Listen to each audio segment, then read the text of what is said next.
Уважаемые коллеги, меня зовут Евгений Викторович Поляков, методист лаборатории развития этнокультурного образования, руководитель проекта «Музей учительства Республики Коми». Хочу с удовольствием представить свою коллегу Нину Петровну Ульянову, учителя русского языка и литературы, заведующего музеем школы номер 12 города Сыктывкара. В начале нашего семинара позвольте поздравить вас с началом учебного года, пожелать вам успехов в новом учебном году. Наш сегодняшний семинар, практикум, будет посвящен духовно-нравственному воспитанию обучающихся средствами экскурсионной деятельности.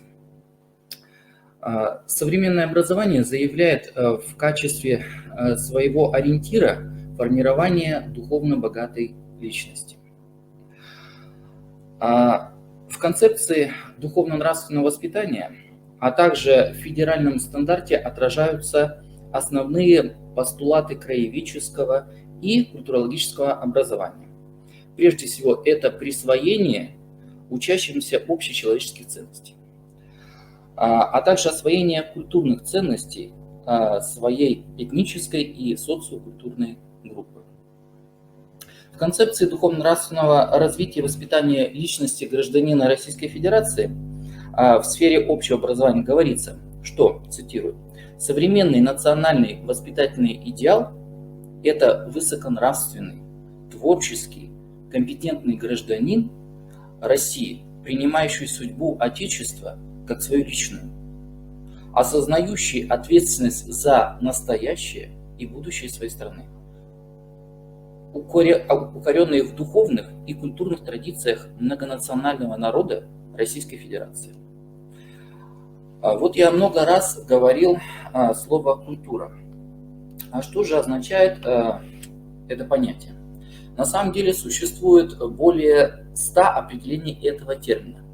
И одно из них следующее. Культура как совокупность, ценность прошлого, передаваемых из поколения в поколение. В свою очередь, культурное наследие – это след, так можно сказать, метафорически, да, след, оставленный предыдущими поколениями. Известный ученый, культуролог Элизар Александрович Баллер характеризовал культурное наследие как совокупность доставшихся человечеству от прошлых эпох культурных ценностей, критически осваиваемых, развиваемых и используемых в соответствии с конкретно историческими задачами современности.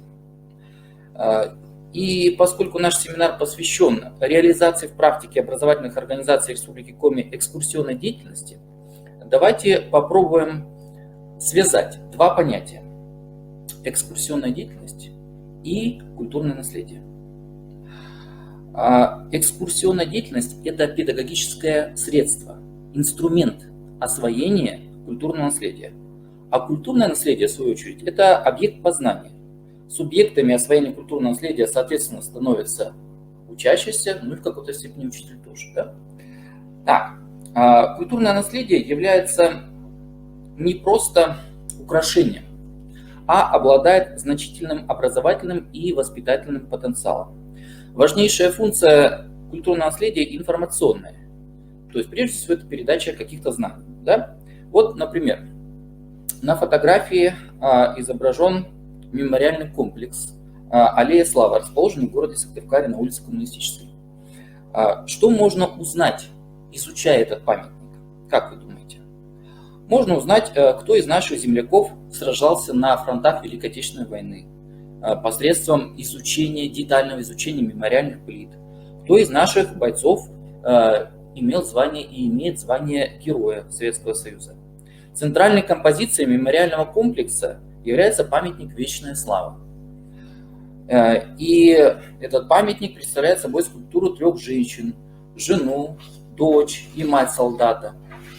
На их лицах можно прочитать глубокую скорбь по потере родного человека, невосполнимую утрату своего близкого. То есть, посмотрите, сколько информации можно узнать, изучая памятник. Да? Вот. Также можно узнать, что на месте этого памятника раньше располагался деревянный одноэтажное здание, военкомат.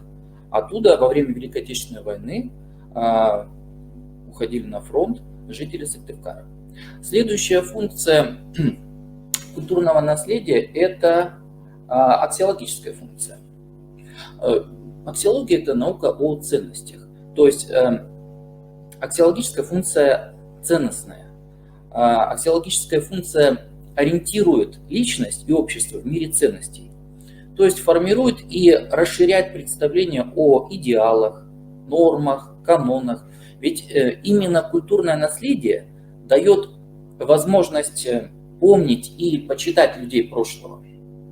И таким образом как бы связывать себя, да, с историей родного края. Вот, например, памятник «Скорбящий воин».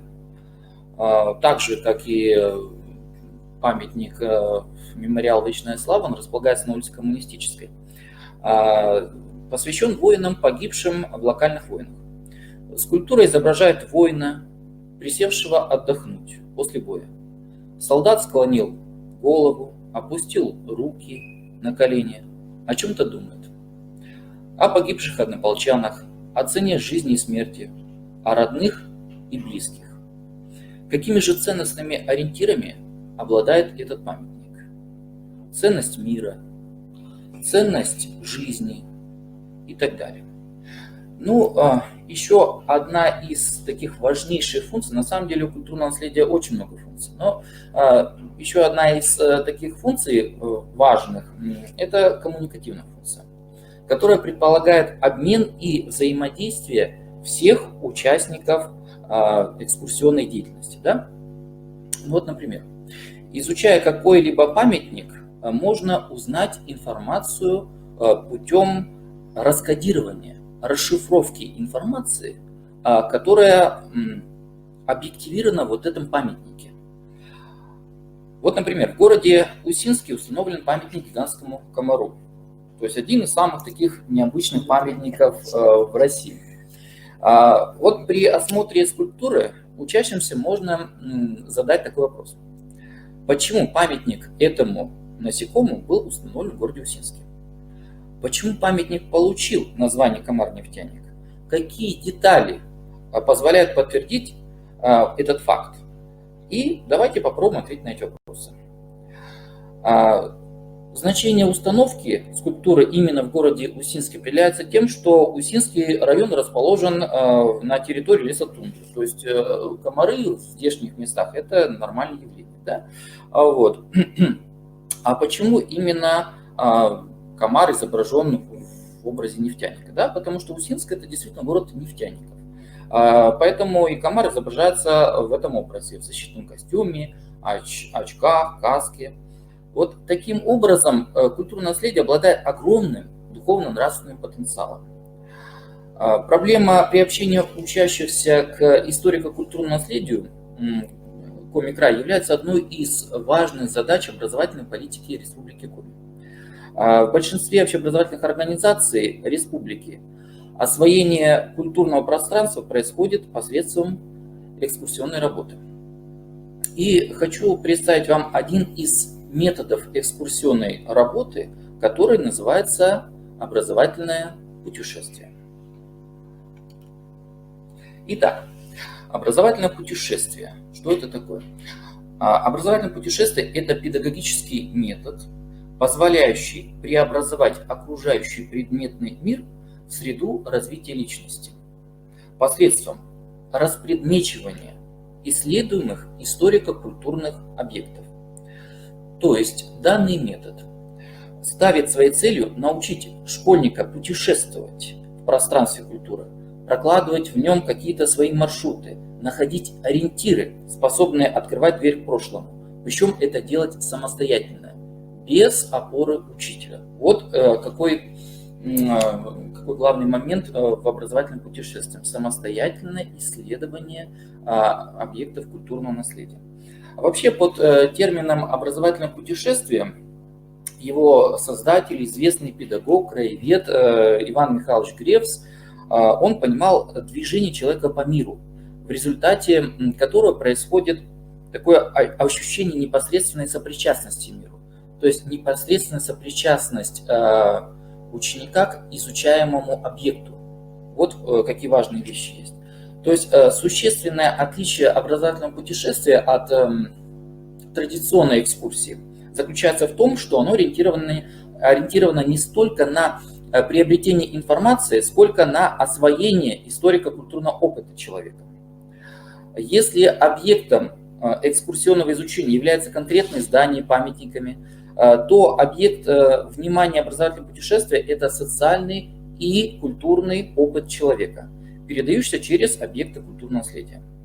То есть в ходе путешествия, образовательного путешествия, школьнику предстоит самостоятельно расшифровывать знания, содержащиеся в исследуемой окружающей среды. И вот именно это позволяет установить взаимосвязь между реальными объектами и воплощенными в них идеями, соотносясь с которым ученик способен выбирать линии своего поведения и развития. То есть о чем мы с вами говорили, да, аксиологическую функцию, аксиологические вот такие моменты. Ну, вот так, например, тема занятия учебные заведения Усть-Сысольска может быть проведена в форме экскурсии, содержательной основой которой будет подробный рассказ о наиболее известных образовательных заведениях города и их демонстрация в последовательности с удобным маршрутом движения экскурсионной группы. Для образовательного путешествия важно не просто познакомить учащихся с учебными заведениями Усть-Сысольска, а найти ответы на вопросы, которые помогут сориентироваться в пространстве культуры. Например, как было устроено образовательное учреждение, какие типы учебных заведений существовали, или, например, можно ли считать Усть-Сысольск центром культурной жизни Коми-края. Образовательное путешествие решает следующие задачи. Значит, это знакомство с разнообразными объектами историко-культурного наследия. Это приобретение опыта исследования объектов культуры. Это получение представления о тех культурных процессах и явлениях, которые нашли отражение в исследуемых объектах культуры. Особенность метода образовательного путешествия характеризуется следующими положениями. Во-первых, это непосредственное взаимодействие человека с объектами своего окружения, которое становится основным средством получения информации. То есть изучение не просто копий, а оригиналов, каких-то действительно живых памятников культуры, да? Не через рассматривание фотографий. Так, следующее положение. Это каждый участник может выдвигать собственные версии и корректировать их на основе группового обсуждения. Следующее – это исключение посреднической деятельности педагога в процессе диалога личности с объектом исследования. То есть, о чем я уже вначале говорил, самостоятельная работа учащихся. Образовательное путешествие предполагает рассматривание любого культурного объекта в целостности и достигается за счет исследования объектов историко-культурного наследия города или села по нескольким содержательным линиям. Первое – это городской сельский ландшафт. Дает представление о географических особенностях города-села, его пространственной структуре, специфике отдельных районов, позволяет ориентироваться в городе-селе с использованием карты и системы городских ориентиров. Город-село, следующая содержательная линия – это город-село как исторический памятник. Исследует город-село как место каких-то исторических событий, сохраняющие в той или иной форме память о них. Вот именно эта содержательная линия, она учит читать городскую или сельскую культурную среду как исторический документ, помогающий сформировать собственное отношение к истории города и села. Так вот, например, во время образовательного путешествия по улице Орджоникидзе города Сыктывкара школьники могут познакомиться с памятником культурного наследия федерального значения Александринская женская гимназия. И самостоятельно они могут узнать, что в этом здании 22 августа 1921 года впервые решился вопрос об образовании Коми-автономии, да? Путем самостоятельного такого изучения. Да? Так, Уж не верится, что прошло 100 лет, да? Время летит. Время летит быстро, да. Следующая содержательная линия – это материальное наполнение города или села. Знакомит с предметами городской или сельской среды, которые можно при детальном исследовании расшифровать. Это дает опыт непосредственного диалога с различными объектами застройки, учит анализировать особенности предметно-пространственной среды. Вот, например, я все в пример беру город Сыктывкар. Ну, вот фасад здания музыкального театра оперы и балета. Да? Город Сыктывкар, он украшен национальным орнаментом. Этот же прием был использован архитекторами при строительстве гостиницы Сыктывкар. Взаимосвязь советского соцреализма и фольклора нашла отражение в декоративном панно «Люди труда», выполненное в наряде фасадов зданий города Сыктывкара художником, скульптором, архитектором Добряковым. Следующая содержательная линия – это горожане. Знакомит с законами социальной жизни города, дает возможность показать разнообразие и богатство форм жизни горожанина в исторической ретроспективе и способы его существования в современном городе. Вот, ну, например, так для наших северных городов одним из законов социальной жизни является лыжный спорт. И следствием это является организация проведения зимних спортивно-массовых мероприятий. Вот все вышеназванные тематические линии включают ряд конкретных занятий, содержание которых может меняться в зависимости от возрастных особенностей учащихся, из опыта их исследовательской деятельности, имеющихся знаний и представлений. Исследование историко-культурного объекта, выстроенное по нескольким содержательным линиям, позволяет достичь его целостности. Количество предложенных для изучения тематических линий составляет от 3 до 7 и определяется потенциалом изучаемого культурного объекта, а также конкретными задачами, ставящимися перед учителем и учащимся. Образовательное путешествие состоит из 3 взаимосвязанных этапов. Значит, первый этап – это подготовка к путешествию, второй этап – это непосредственно работа на маршруте, и третий этап – это подведение итогов путешествия. Так, значит, давайте рассмотрим более поподробнее первый этап. Подготовка к путешествию. Организация занятия предполагает определение его темы и проблемы, актуальность для школьника. При этом необходимо учитывать наличие реальных объектов культуры. То есть я повторюсь, образовательное путешествие строится с изучением именно не копий, а оригиналов, да? Оригинальных памятников культуры, памятников или объектов культуры. Так, объекты, отбираемые для образовательного путешествия, должны быть такой свободной зоной творчества, которую автор-ученик может домыслить, дофантазировать, что-то придумать. Вот это тоже такой важный момент.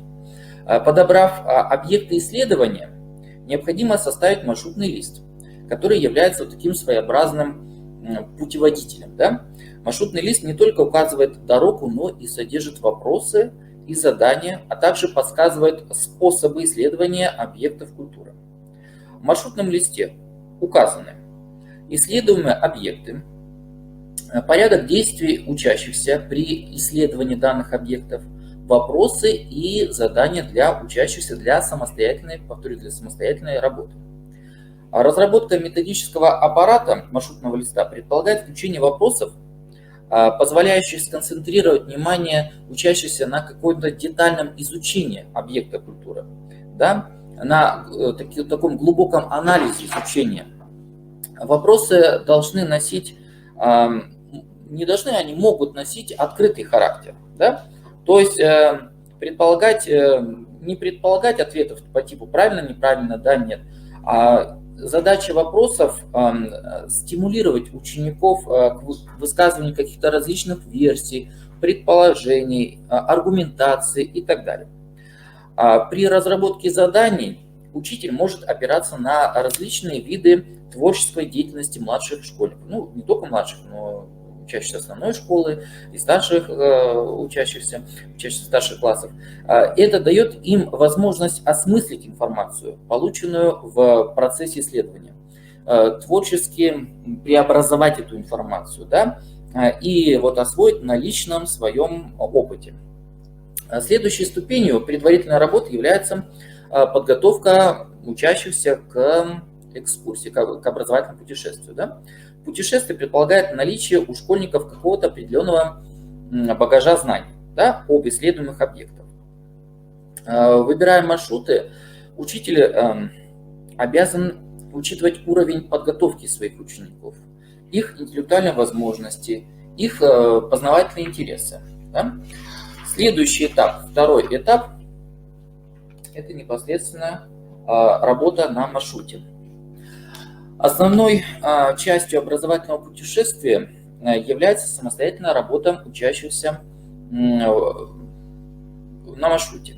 Данный вид занятий предполагает работу учащихся в малых группах, где-то по 4-6 человек, в каждой в зависимости от возрастной группы учащихся.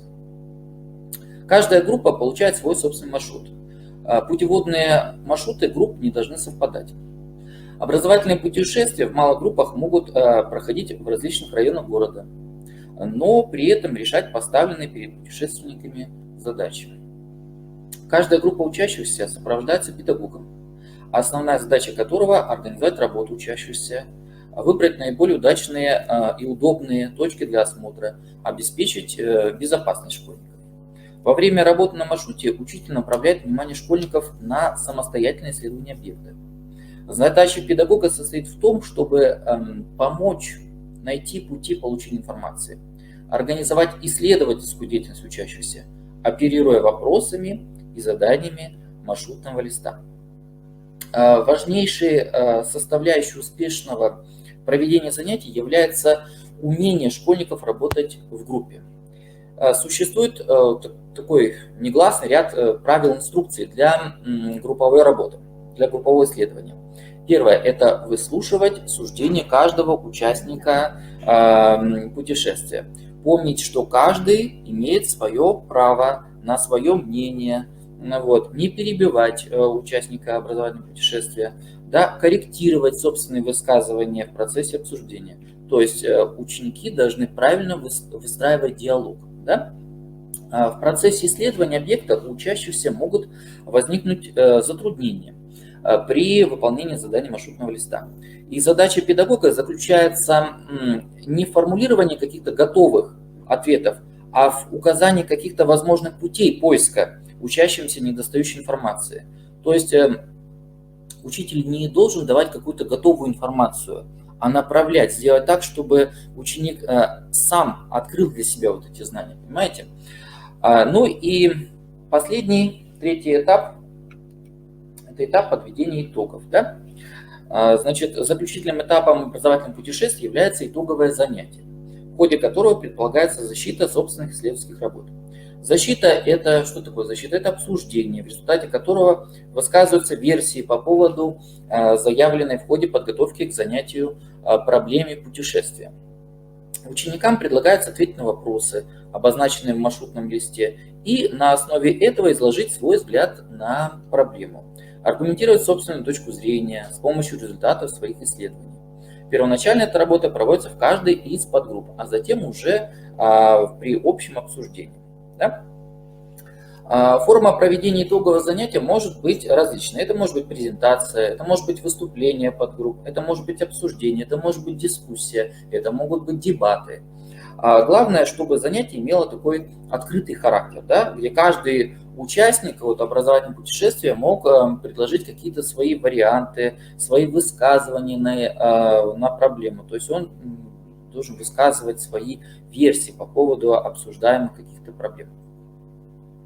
Этапы образовательного путешествия, включающие в себя подготовку, работу на маршрутах и итоговую защиту, составляют как бы единое целое, да, и реализуются последовательно. И наибольший эффект достигается в том случае, если все эти компоненты одного образовательного путешествия будут осуществлены друг за другом в течение небольшого промежутка времени. Да? То есть 1-2 дней, максимум неделю. Это позволяет погрузиться в материал, не растерять эту остроту переживаний, впечатления и сконцентрироваться уже на поставленных проблемах. Ну, я сейчас хочу перейти от теории к практике, чтобы вы примерно имели представление, как вообще можно реализовать это образовательное путешествие в вашем педагогическом опыте.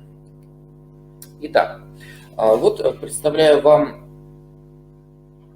методическую разработку, которую я опробировал в школе города Сыктывкара. Это образовательное путешествие по теме «Улицы, уходящие в вечность». Цель деятельности учителя – познакомить учащихся с объектами историко-культурного наследия города Сыктывкара. Планируемые образовательные результаты. Предметные. Это получение представления о наиболее значимых объектах историко-культурного наследия Сыктывкара, формирование познавательного интереса к памятникам культуры Сыктывкара, приобретение опыта исследования объектов культуры, формирование представления о социальной и культурной жизни горожан, жителей Усть-Сольска. Метапредметные планируемые результаты – это умение отвечать на вопросы, обобщение собственных представлений, формирование готовности слушать собеседника и вести диалог, умение соотносить изученные понятия с примерами из реальной жизни. Ну и личностные планируемые результаты – это владение навыками адаптации в динамично изменяющемся и развивающемся мире, принятие и освоение социальной роли учащегося, излагать свое мнение и аргументировать свою точку зрения и оценку событий. Форма проведения занятий – это экскурсия по городу, методы обучения – это образовательное путешествие, методы организации наблюдения, методы организации взаимодействия учащихся и накопления социального опыта, методы развития познавательного интереса. Участники – это учащиеся 4 классах, учителя начальных классов. Мы данное образовательное путешествие проводили в рамках учебного курса «Край, в котором я живу». Образовательные ресурсы – это маршрутные листы, карта, ручка, записная книжка. Время проведения занятия 45 минут. План проведения экскурсии. Первое – оргмомент. Второе – это работа на маршруте. И далее были разработаны 3 маршрутные листа. Первый маршрутный лист. Учащиеся изучали такой объект культурного наследия, как пожарная каланча. На втором маршруте учащиеся начальных классов изучали земскую больницу. На третьем маршруте учащиеся изучали духовное училище. Ну и третий и последний этап – это подведение итогов. В качестве примечания нужно отметить, что данное образовательное путешествие требует от учащихся самостоятельной предварительной подготовки по исследуемым объектам. Данный вид занятий предполагает работу учащихся в 3 малых группах. В каждой группе по 4-6 человек. Каждая группа выполняет свой маршрутный лист. Так, ну давайте рассмотрим ход занятия. Первый этап организационный, то есть предполагает проведение техники безопасности, краткий инструктаж с учащимся. Далее идет работа на маршруте. Всем участникам образовательного путешествия предлагается один проблемный вопрос. Какой след в истории города Усть-Сольска, города Сыктывкара, оставляют старинные здания? И вот в качестве такого примера хотел бы вам предложить детально рассмотреть содержание одного из маршрутных листов. Вот как раз первый маршрутный лист – пожарная каланча. Вот давайте рассмотрим его. Задание первое – это знакомство со зданием. Да? То есть учащимся предлагается внимательно рассмотреть здание со всех сторон, обращая внимание на самые-самые малые детали, особенно на информационные доски. И далее предполагается ответить на следующие вопросы. Да? Первый вопрос. Какое учреждение располагается в этом здании? Как вы об этом догадались? Второй вопрос. Какое учреждение располагалось в этом здании раньше? Как вы об этом догадались? Третий вопрос. В каком году построено здание? Кто архитектор? Кто реконструировал здание? Да? То есть вот эти ответы на эти вопросы учащиеся могут получить самостоятельно, да, изучая информационные указатели, расположенные на фасаде здания. Да? И следующий вопрос. Что необычного вы заметили при осмотре здания? Да? Ну, ученики, наверное, могут догадаться, что очень такие большие окна на первом этаже, да, есть каланча, да, тоже это достаточно такое необычное здание для нашего города. И последний вопрос, с какой целью здание было построено именно возле реки? Следующее, значит, задание второе, это работа с историческим источником. Учащимся предлагается рассмотреть фотографию здания пожарной каланчи, сделанную в 40-е и 50-е годы. Да? То есть, соответственно, слева это фотография, сделанная в 40-е и 50-е годы, справа это современная фотография. И сравнить здание прошлого века и современное здание пожарной каланчи, в котором сейчас располагается Главное управление Министерства чрезвычайных ситуаций России по Республике Коми. Да? Далее учащимся предлагается ответить на следующие вопросы. Вот они прочитали эти вопросы, далее они познакомились с этими вопросами, и они, значит, постараются на них ответить. Значит, первый вопрос. С какой целью здание было увенчано каланчой? Учащиеся младших классов могут предположить, что каланча, да, она позволяла на отдаленном расстоянии увидеть пожар. Да? Поэтому вот для этого и было спроектировано вот именно эта каланча. Вопрос второй. Почему окна первого этажа современного здания такие большие? Школьники, вот тут действительно вопрос такого дискуссионного характера. Дети могут поразмышлять и предположить, что большие окна современного здания появились в результате реконструкции. То есть в прошлом веке вместо окон, там действительно огромные просто окна, а вместо окон были дверные проемы, откуда при пожаре выезжали пожарные обозы. Да? Вопрос третий. Какими декоративными элементами украшалось здание? Ну и последнее, третье задание маршрутного листа, такое игривое задание, это игра. Что спрятано на здании? Учащимся младших классов предлагается найти геометрические фигуры на фасаде здания и посчитать их. После проведения образовательного путешествия по городу на следующий день проводится подведение итогов. Учащимся всех маршрутных групп предполагается следующий вопрос для размышления. Первый вопрос. Какой след в истории города Уссурийска оставили старинные здания? И вот здесь важно подвести учащихся к мысли, что старинные здания – это хранители времени. Они позволяют своими собственными глазами видеть историю и культуру нашего города, да? Города Сыктывкара. Вопрос второй. Почему так мало старинных домов сохранилось в городе Сыктывкаре? С чем это было связано? При этом на данный вопрос учащимся нужно напомнить, что раньше Усть-Сысольск был таким деревянным провинциальным городом, где большинство домов было сделано из дерева. Да? И пожары, время, которое сделало невозможность сохранения старинных деревянных зданий, все это было причиной того, что действительно много старинных домов разрушалось. И здесь важно подвести учащихся к мысли, что все сохранившиеся памятники культуры, они представляют собой большую ценность для потомков. И это очень важно сохранить, нам сохранить вот эти здания. Да? Третий вопрос. Существует мнение, что не стоит тратить материальные средства на восстановление старинных зданий. Их дешевле разобрать и построить новые. Учащимся предлагается порассуждать над этим и выдвинуть свои мысли за и против. Цель всех этих вопросов – пробудить интерес к проблеме, а также подвести учащихся к дискуссии. Но, подводя итоги своего выступления, хочу сказать, что образовательное путешествие, конечно, является таким трудозатратным педагогическим методом. Но вот образовательное путешествие дает те образовательные и воспитательные эффекты, которые трудно достигнуть, используя традиционные способы обучения, используя традиционную экскурсию.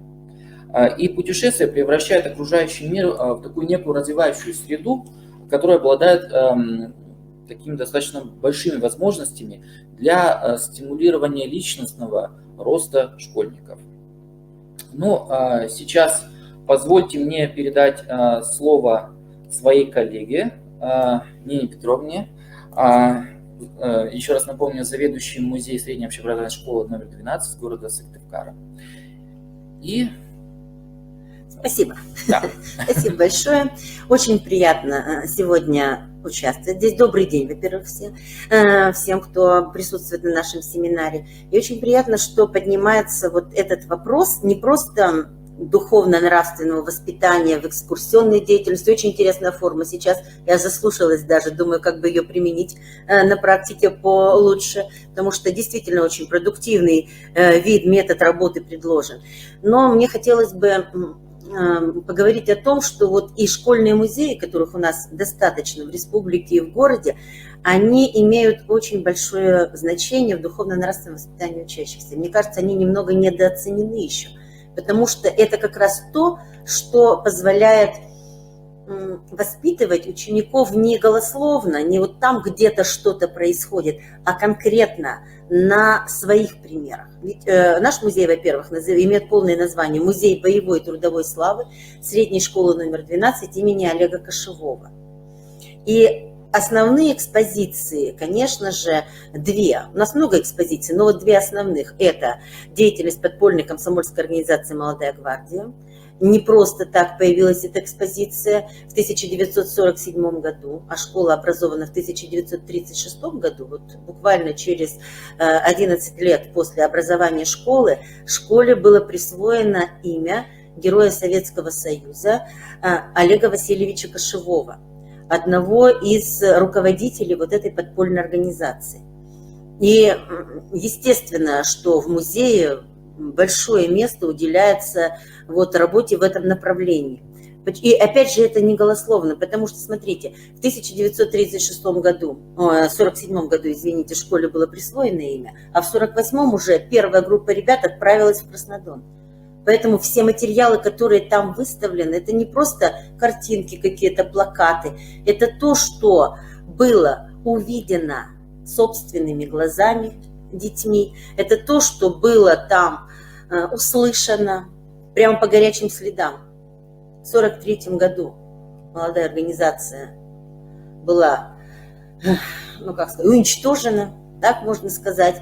Вот. И тоже вот из общения с людьми, вот это живое, то, что вошло здесь, да, воспоминания тех, кто впервые бывал в Краснодаре, кто сразу бывал, вот это имеет очень большое значение. Вот этот раздел. И второй раздел – это история школы. И история школы через судьбы выпускников, которыми школа гордится. Поэтому вот экскурсионная деятельность в школьном музее, она не просто вот так информационный характер носит, а она, конечно же, ведется на богатом фактическом материале. И с учетом и возрастных особенностей детей, и классных коллективов, и времени, когда проводится экскурсия, и вот того, как воспринимают дети эту информацию. Поэтому я считаю, что в музее, конечно, экскурсионная деятельность, вернее, экскурсионная деятельность школьных музеев имеет огромное воспитательное значение. Но позвольте мне немножечко представить музей, а потом вот влиться в общий разговор. Следующий слайд, пожалуйста.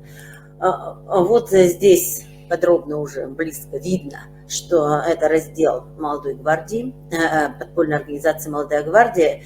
И, конечно же, но особенно в рамках нынешнего года, 75-летия Победы, вот это воспитательное значение, потенциал вот этого разговора с детьми. Я не могу назвать это экскурсиями, потому что экскурсия – это когда ты знакомишь с чем-то, а тут не знакомишь, а приобщаешь. У нас идет вот такое приобщение, скорее всего, потому что очень много фактических материалов.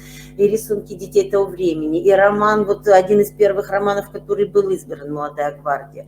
Детей поражает то, что это огромная организация, самая большая подпольная организация, молодежная, которая действовала в годы Великой Отечественной войны, и около 100 человек она объединяла, и 80 с лишним человек были казнены. По сути дела, подростков. И вот это как раз приобщение того, даже не приобщение, а понимание детьми того, что они были практически ровесниками их, вот это, конечно, заставляет ребят о многом задуматься. Ну, следующий слайд, чтобы познакомить уж с музеем.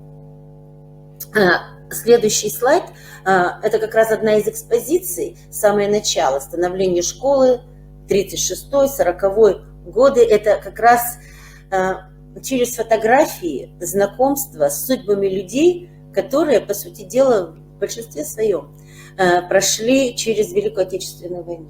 Это и воевали, и в тылу были. И вот рассказы об этих людях, они тоже имеют очень большое значение. И ребят мы привлекаем, конечно, но дело в том, что они чувствуют соприкосновение со временем. Через то, что это не какие-то люди, которые когда-то где-то воевали, были участниками. Это те, кто в их школе учились до них. По сути дела, вот, ну как, это одна единая семья, большая очень, да, семья. Следующий раздел. Это опять такой большой раздел. Это продолжаем историю школы, история школы через выпускников. Это 50-е, 60-е годы. Почему конкретно на этом хочется остановиться, и почему это так важно в экскурсионной нашей деятельности? Потому что с 1943 по 1954 год школа была мужской. Обучали только мальчиков-старшеклассников. Это было очень правильное в то время решение. Но для нас это интересно тем, что это поколение наших учеников дало так много известных людей, которые состоялись в жизни, с кого можно делать жизнь.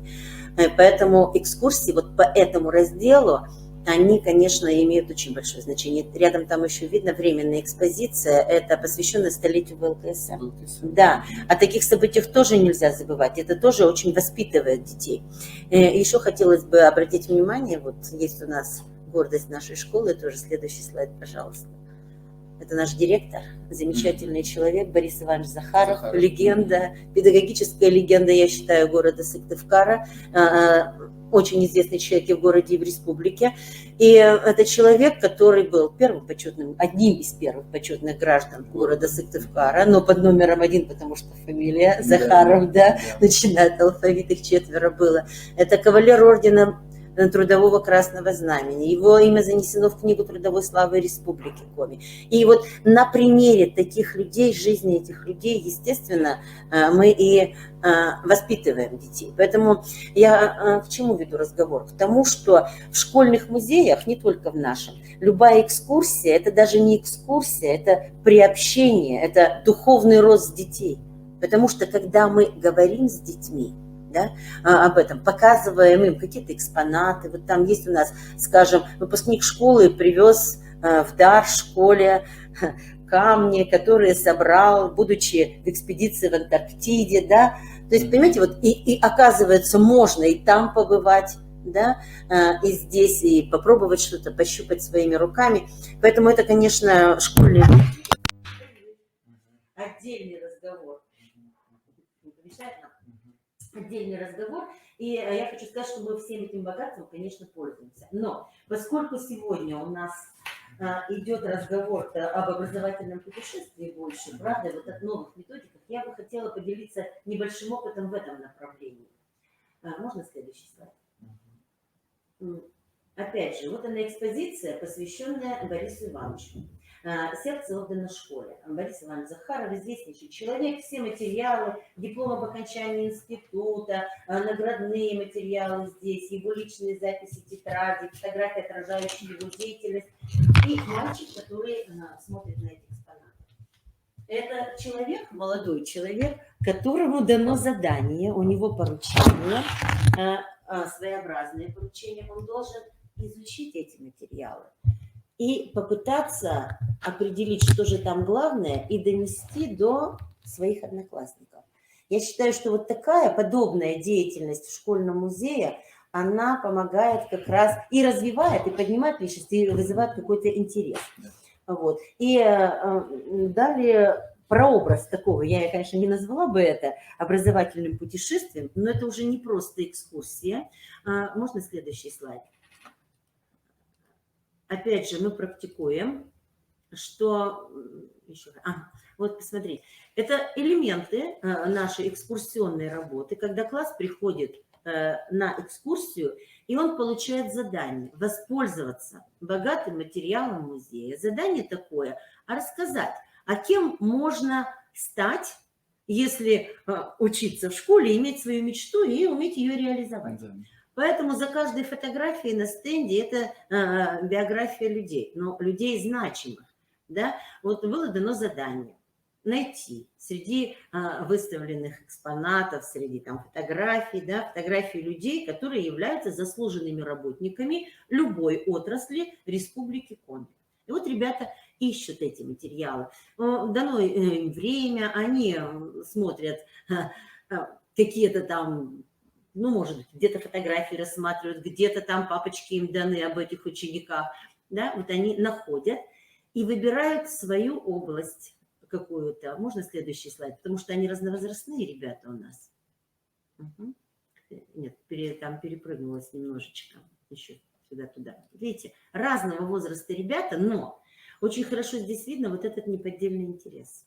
Этот неподдельный интерес, потому что они определяются, да, в культуре, в искусстве. Выпускников у нас очень много. Есть заслуженные художники, Энгельс Васильевич Козлов, Татьяна Васильевна Васильева, да, есть ученые, есть врачи, есть какие-то военные люди, да, военные специальности свои, вот герои где-то, да, разные. И вот когда ребята изучают все это, приобщаются к этому, ну, конечно, тогда получается, что они еще и духовно растут. Вот это знакомство с нашим музеем, а мне хотелось бы сказать, что все-таки экскурсионная деятельность в школьных музеях, она имеет очень большое значение, потому что, когда мы разговариваем с учащимися, ведь в основном в музеях работают учителя, они видят перед собой ребят. И я хочу сказать из собственного опыта, из опыта коллег, что ни одна экскурсия на другую не похожа. Не получается экскурсий одинаковых. Потому что перед тобой разные люди, разный возраст, разные восприятия. Иногда это же подростки, они заходят самоуверенные очень, что они все знают, что они здесь уже бывали, что они все видят. И вот очень важно заинтересовать и приобщить их. И очень важно, чтобы они как раз брали что-то для себя. А для себя взять можно очень и очень много, потому что, я еще раз повторяю, ну, может, так сложилось, что у нас очень много состоявшихся выпускников, очень известных людей, и то, что они учились в нашей школе, вот это всегда поражает. Вообще, не просто в нашей, в любой школе это есть. И то, что они одни из них, вот это, вы знаете, помогает детям определиться с тем, что самое главное иметь мечту, и самое главное уметь добиваться своей цели и реализовать ее. Я вот считаю, что основная такая деятельность, воспитывающая деятельность школьных музеев, даже не столько в предоставлении информации, богатой информации, архивы богатые очень в школах, в школьных музеях, а именно вот это поднятие ученика до определенного уровня, до уровня понимания того, что все начинается в школе. Это не ради красного словца сказано. Потому что человек имеет мечту, учитель помогает ее осуществить. Вот здесь, да, вот здесь ребятам мы рассказываем, например, о том, что одним из наших выпускников 1953 года является Владимир Иванович Сенькин. Вот опять сейчас говорили о культурном наследии. Это бывший главный архитектор города Сыктывкара. 24 года он был главным архитектором города Сыктывкара. И вот когда мы рассказываем, доходим до стенда, где о выпускниках этого года рассказывается, и мы начинаем рассказывать, а вот он, а как? А я говорю, вот посмотрите на улицу Коммунистическую. Какая она у нас, да, красивая, центральная улица города. А ведь это его юношеский проект. Вот он пришел с этим проектом в архитектуру города Сыктывкара. Толчок для того, чтобы он стал архитектором, я опять рассказывал, дал ему учитель нашей школы в то время, Вениамин Зусманович Эдельгаус, который вот рассмотрел в мальчишке задатки будущего архитектора и как бы определил его дорогу в жизни. Владимир Иванович в свое время говорил о том, что он никак не думал, что он будет архитектором, он просто очень хорошо рисовал. Учитель увидел поставленную руку и порекомендовал. Вот он все время вспоминал его как своего наставника. здесь, да, поэтому очень много таких примеров можно привести. Все начинается со школьной скамьи, поэтому вот эти экспозиции в школьных музеях, их надо использовать как можно шире. Опять же, это такое, ну как вот сказать получше-то, почему это еще такое важное значение в духовно-нравственном развитии мира? Потому что когда мы преподаем различные предметы у себя, как учителя, ИЗО, например, да, литературу, математику, для детей иногда вот это все кажется, ну вот кто-то что-то придумал, кто-то это. А когда даешь на конкретном материале и показываешь еще все это. Вот можно следующий слайд? В традиции нашей школы это экскурсии, еще самый предпоследний там еще. Вот. Видите, здесь на экскурсии молодые учителя, то есть те, кто пришли в школу. Казалось бы, зачем им-то вот эту экскурсию в школьном музее? Во-первых, они должны знать историю того учебного заведения, где они работают, конечно, в котором они работают, и должны понимать, что можно конкретно использовать для более эффективной работы с учащимися. И здесь они представители самых разных предметов школьных, да, самых разных. Там и учителя физкультуры, и учителя иностранного языка, математики, да, и есть для каждого что-то такое здесь, в музее в нашем, да, что они могут взять на вооружение. Потому что очень много спортсменов известных заканчивали школу, да. То есть вот, пожалуйста, учителя физкультуры могут уже вести предметный разговор и рассказывать о них. То есть, но приобщать к духовному началу того, с чего начинается вот все здесь у нас в наших образовательных заведениях. Поэтому мне хотелось бы вот еще что сказать. Я очень много уже говорю, что потенциал школьных музеев, он как раз и, наверное, заключается в том, что в музеях наших школьных хранится очень много того, что позволяет, ну как можно сказать, именно приобщиться к духовной культуре, к духовному наследию. Вчера буквально в новостных передачах по телевидению очень широко было разрекламировано то, что в республику поступили, как это называется, копии газеты «Правда» от 10 мая 1945 года. Чудесный вариант, там все. Но я хочу сказать о другом. А мы с гордостью отмечаем, у нас подлинник этой газеты в музее есть. Я сегодня уже детям показала его, потому что, ну как, вот они должны знать, что волнует республику сегодня, что где-то что-то есть. И они с таким чувством гордости, там ротопритное издание, а у нас подлинник. Понимаете, вот это как раз то самое ценное, что надо использовать в школьных музеях. Это приобщение, это не отвлеченное какое-то погружение во что-то, да. И экскурсионная деятельность, с чего мы начали, школьных музеев, это не просто экскурсии, это всегда приобщение, да. И я с гордостью могу сказать, что у нас до 1500 посещений в год. Это для школьного музея это очень много, это очень хорошо, да. Я считаю, что мы свою функцию это выполняем. Поэтому, пользуясь случаем, я знаю, что в сегодняшнем семинаре очень много коллег моих участвует. Я хочу поблагодарить всех, кто работает в школьных музеях, потому что трудно переоценить то, что они дают нашим детям. Да. Вот, наверное, все, что я хотела рассказать. Может, несколько сумбурно, но я считаю, что школьные музеи должны получить новое дыхание какое-то. Потому что это не просто экскурсия, это не просто экспонаты, это не просто знакомство. Это вот именно то, что помогает духовно расти новым поколениям. Это настоящий опыт, это то, что, ну вот как дети любят говорить, это настоящее, это можно пощупать, это можно потрогать. Это мое, это не чье-то чужое. Да, да.